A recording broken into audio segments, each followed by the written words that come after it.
Hello, my name is Aaron Dunn. I'm the composer of the Silmarillion Symphony and most recently composer of The Fall of Gondolin, music inspired by J.R.R. Tolkien's epic work. I'm here to talk to you today about the first track on it called The Hill of Slain, what it means to the Legendarium, what it means to me, what I'm trying to do musically in it. Before I get into that, quick reminder, you can still pick up CDs, you can still pre-order vinyl.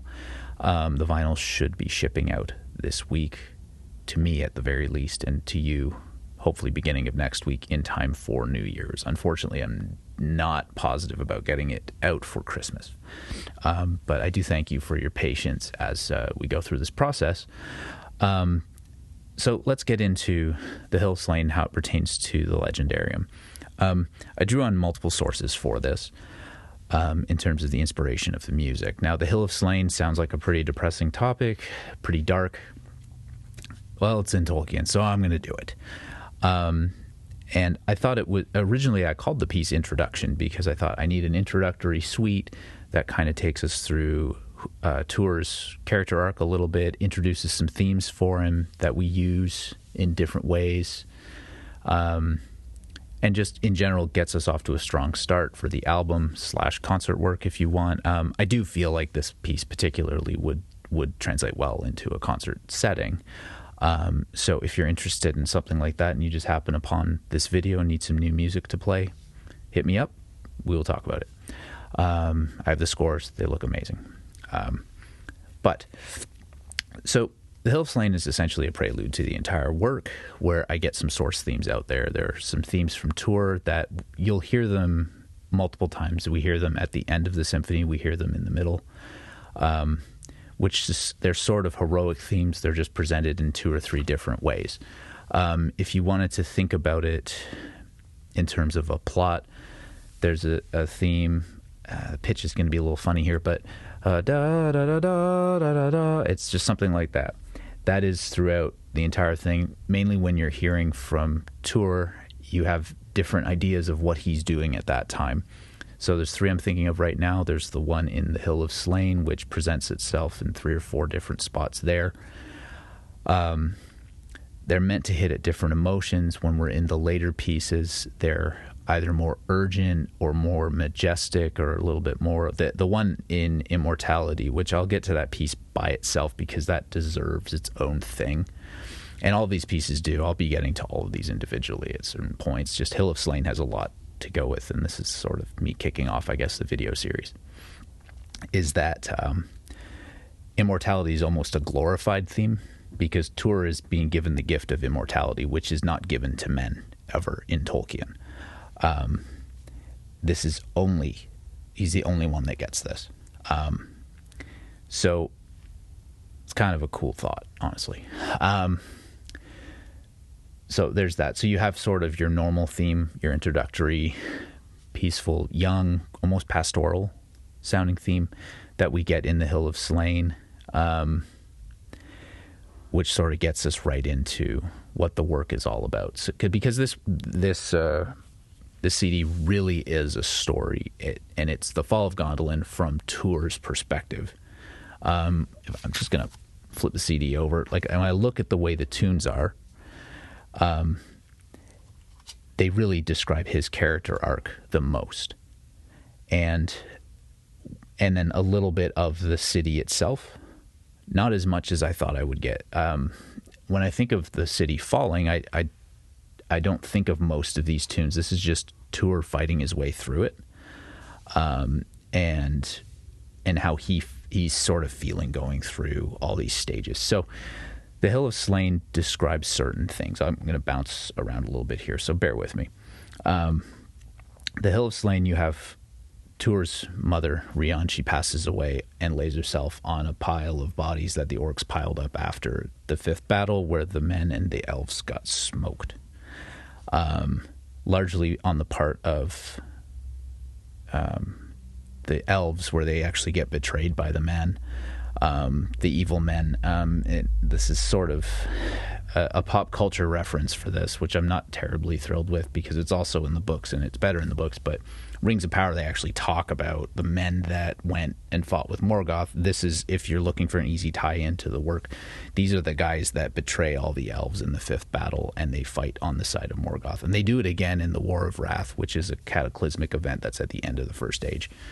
We'll touch on that later. I do have thoughts on the War of Wrath and Erendil and designs on another symphony based upon that. There's so much in Tolkien, by the way, in terms of composition. I don't think if I feel the desire to continue working on Tolkien-inspired work, I don't think I'll ever finish.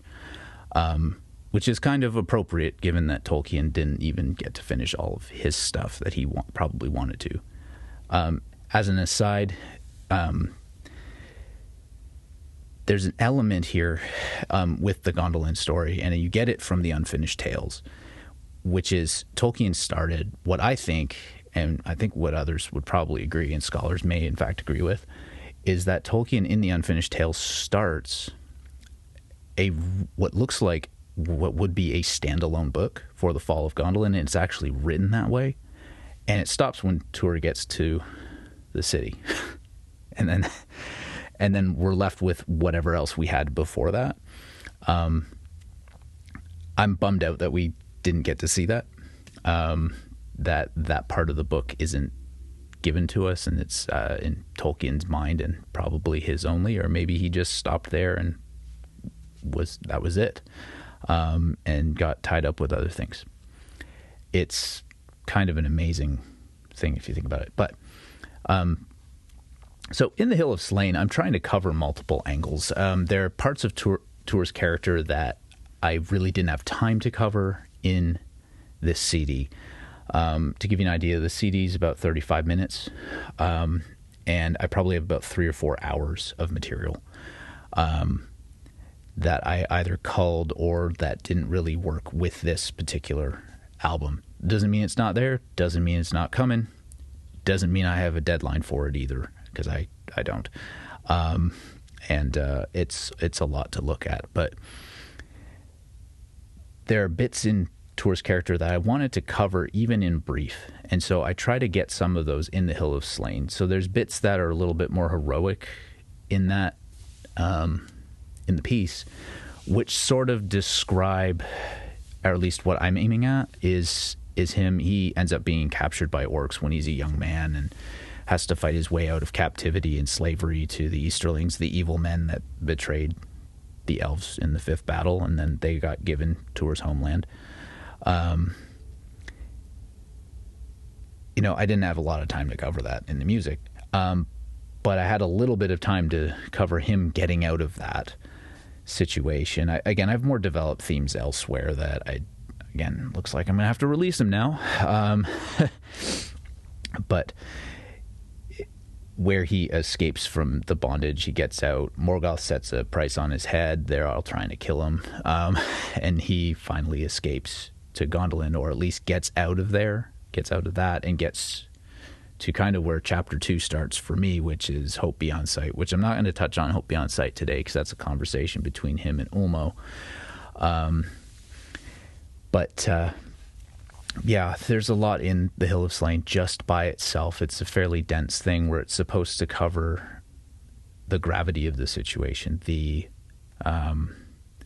sense of we are getting down to our last kick at the can here to get this right and get something salvaged from this in the first age, because up until now the elves had sort of held Morgoth at bay for about 400 years, and then Morgoth broke out and it's been pain ever since, kind of a thing. That's sort of, if you were in this situation, that's kind of how it might look.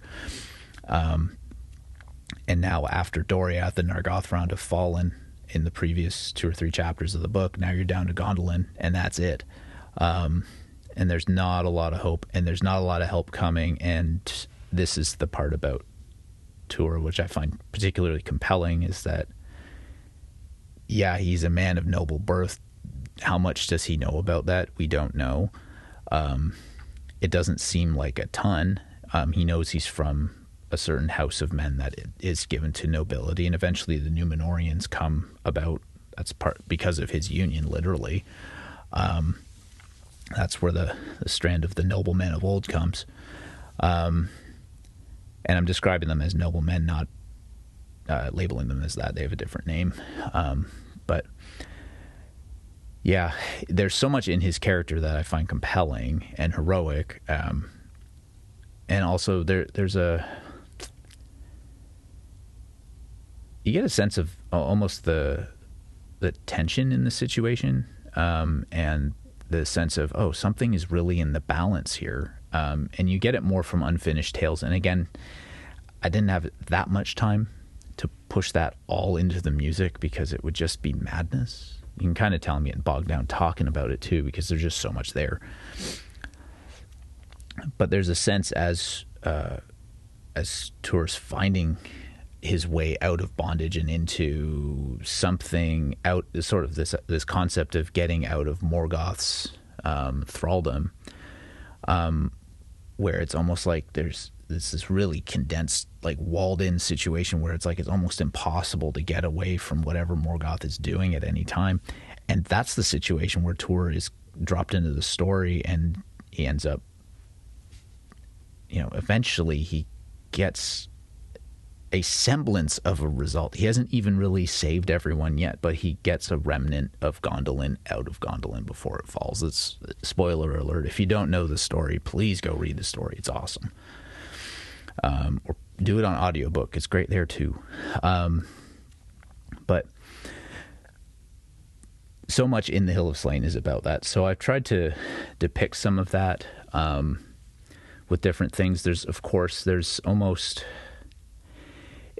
a melodic signature that I like to put in my more official length albums. Anything that's more than a couple of tracks, that I put what is my sort of audible signature. You hear it right at the beginning in a big cello solo, actually, where I've had that in since I started the Silmarillion Symphony in 2014. And so I certainly encourage you to go check that out. But yeah, I think that'll be enough for now. But anyway, just to sum it all up, thank you for stopping by, and thanks for listening to me go on about this a little bit, this slightly disorganized ramble. But once again, CDs are available at silmarillionSymphony.bandcamp.com. You can pre-order vinyl as well, and I certainly look forward to sending these things to you. The music really is good. It really is beautiful, and all the credit to the players in Nashville and the players that did it at home as well, who I've thanked earlier. But I'm really grateful, and thank you all for the support, and I'll talk to you all again soon.